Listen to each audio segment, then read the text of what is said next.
김성환의 행간 시사평론가 김성환 씨 나오셨습니다. 어서 오십시오. 네, 안녕하세요. 일어나서 보셨죠? 네, 봤습니다. 아, 근데 기운들이 다들 풀이 죽은 채 시작하는 월요일 아침 꼭 그럴 필요는 없습니다. 네. 아, 그래도 유구무원입니다. 오늘 아침 행간에선 어떤 뉴스의 이면을 볼까요? 월드컵 분위기로 세월호 참사 관심이 좀 부쩍 줄어들었는데요. 네. 이 세월호 사고가 69일째를 맞습니다. 오늘로. 이 생존한 단원고 2학년 학생들이 쓴 편지가 어제부터 인터넷에서 큰 관심을 끌었는데요. 맞아요. 이 세월호 살아남은 자의 슬픔, 그 행간을 좀 살펴볼까 합니다. 저도 그 편지 읽어봤습니다만 네. 아무것도 말하지도 묻지도 말아달라. 이 구절이 참 가슴 아프더라고요. 네, 맞습니다. 이 살아남은 자의 슬픔이 얼마나 큰지, 살아있는 자의 의무가 얼마나 큰지 생각하게 만드는 글이었는데요. 이 글 제목이 우리는 단원고 2학년 학생입니다. 이건데요. 예, 예. 이 글은 단원고 2학년 학생이자 세월호 사고 생존 학생입니다. 이렇게 시작을 하는데요. 이 사고가 일어난 지 2달이 넘는 지금 사람들은 저희가 괜찮다고 생각할지 모르지만 전혀 그렇지 않습니다. 아직도 함께 빠져나오지 못한 친구들을 생각할 때마다 먹고 자고 웃고 떠드는 모든 일들이 죄 짓는 일 같습니다. 죄 짓는 일 같다. 이제 이렇게 써놨고요. 예. 이 사고 후유증이 굉장히 심각한 상황인 것 같은데요. 여러 감정들이 순간순간 한 번에 튀어나온다고 합니다. 이 감정의 기복이 굉장히 심한 상태인데 그렇죠.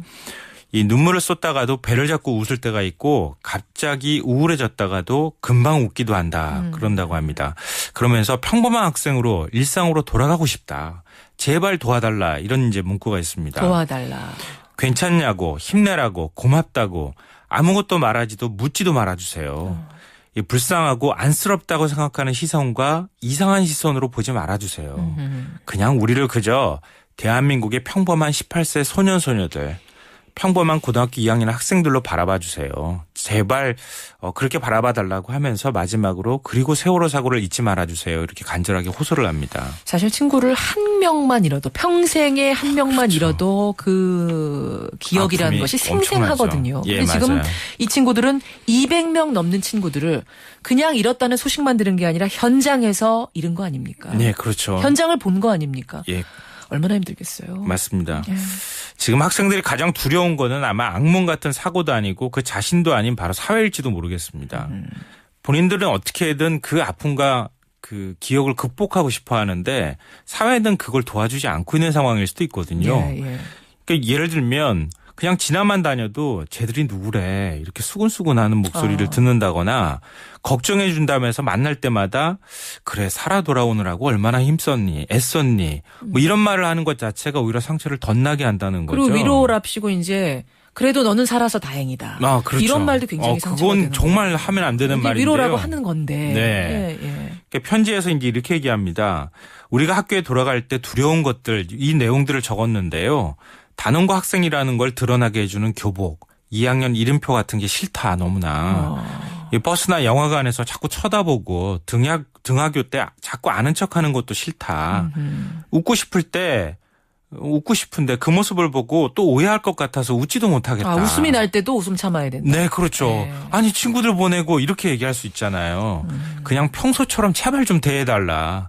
부담스럽게 하지 말아달라. 이런 이제 얘기들을 써놨습니다. 그러니까 그 전에 사고 이전 모습. 그러니까 뭐 아침밥 먹느냐고 허겁지겁 먹고 친구들하고 제잘거리고 그야말로 낙엽 떨어지는 모습만 봐도 까르르 웃던 그 시절. 네, 맞습니다. 예, 그 선생님한테 그냥 자연스럽게 야단 맞고 뭐 이러던 시절. 예, 뭐 돌아가고 그렇죠. 싶다는 거예요. 아, 그게 가장 그리울 거예요. 지금 학생들이 가장 바라고 싶은, 하고 싶어 하는 것들이 그건 것 같은데요.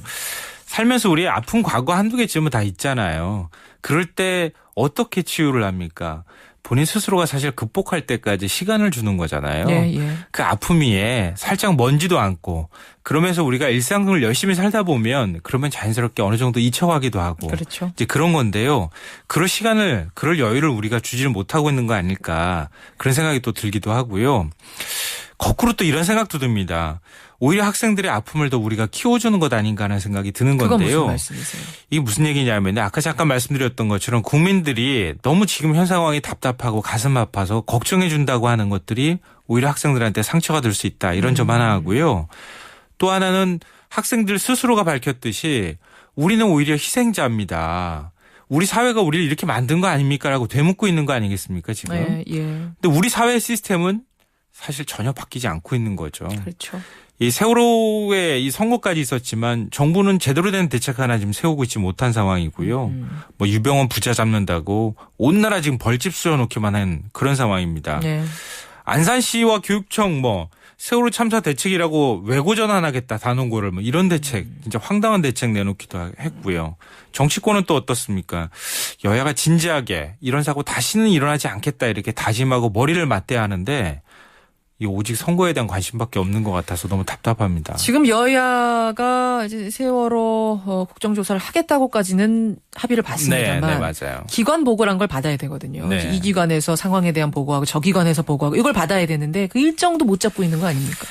이 딱 하나 그 세월호 사고 이후에 정치권에서 다짐을 했던 게 이거였습니다. 참사 이전과는 완전히 달라진 대한민국을 만들겠습니다. 이렇게 호언을 했거든요. 그렇죠.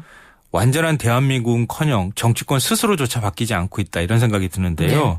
지금 방금 전에 말씀하셨던 것처럼 국정조사 기관보고 일정조차 지금 못 잡고 있는 상황인데요. 뭐 새누리당은 26일부터 하자. 뭐 새정치연합은 7월 1일부터 하자. 그 사이에 월드컵 변수니 뭐 730 재보선 변수니 이런 얘기하면서 정치적 이해득실만 지금 따지고 있는 상황이거든요. 어느 한쪽이라도 우리 내려놓고 같이 하겠습니다. 우리 내려놓고 이해득실 따지지 않고 이렇게 하겠습니다라고 국민한테 좀 얘기할 수 있었으면 좋겠다 이런 생각이 드는데 정말 답답합니다. 예. 이 아이들의 정신적인 어떤 치료를 담당했던 정혜신 박사가 트위터에 이런 글을 썼습니다. 어떤 건가요? 아이들의 편지 한 문장 한 단어도 놓치지 않고 꼼꼼히 읽어서 살아온 아이들을 다시 사지로 몰지 않는 사회, 최소한 그런 사회의 어른이 되기를 두 손 모아 바란다 이런 얘기 써놨는데요. 예. 제발 좀 그랬으면 좋겠다 이런 생각이 듭니다. 그리고 아까 아이가 쓴 편지 중에 아직도 친구들이 바다에 있는데 제발 잊지 말아주세요라는 이 말도 우리가 기억해야겠습니다. 네, 맞습니다. 김성환 씨 수고하셨습니다. 네, 고맙습니다. 한간이었습니다. 잠시 후에 뵙죠.